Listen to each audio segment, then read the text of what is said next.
Hi, I'm Sarah with Awesomely Sober. Thank you for watching.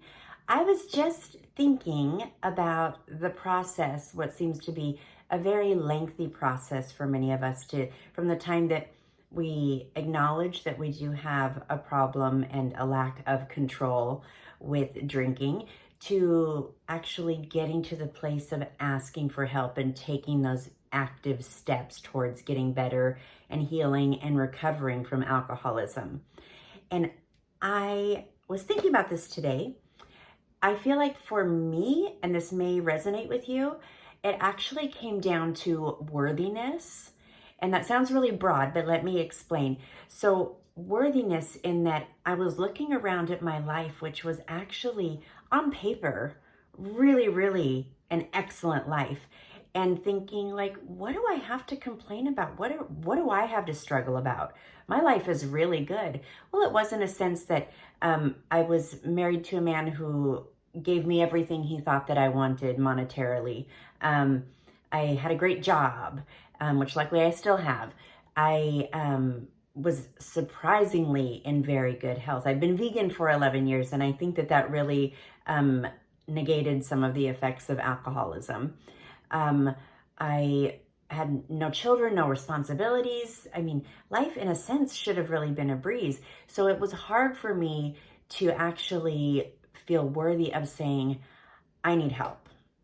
And that took a really long time because I didn't feel justified in that I should need help, or my struggles aren't as bad as this person or this person.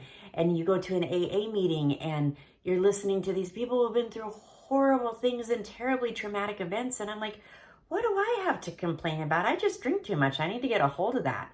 But actually, like, validating, realizing that my feelings are valid, my struggles are valid, and trauma, we picture it as such a huge thing that it has to be like a horrific event.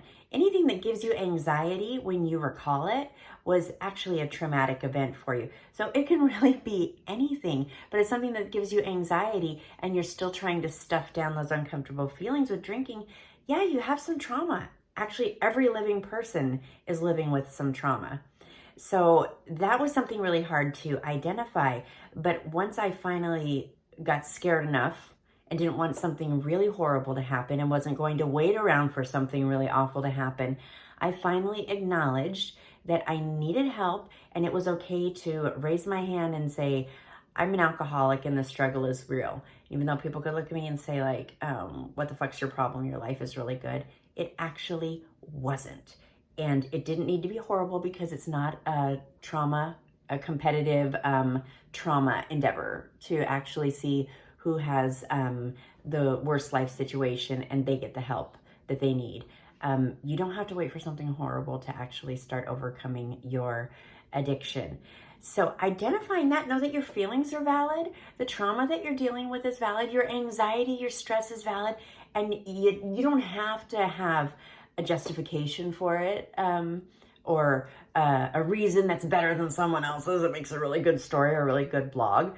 It just needs to be you identifying where you're struggling and taking that step to get better, to ask for help. You don't need to be in a really horrible life situation to reach out for help. You can be in a pretty good on paper situation and need help, and know that you are worthy to take that step. Take the step, get better, stay sober today, and then tomorrow we'll work on tomorrow. Thank you for watching.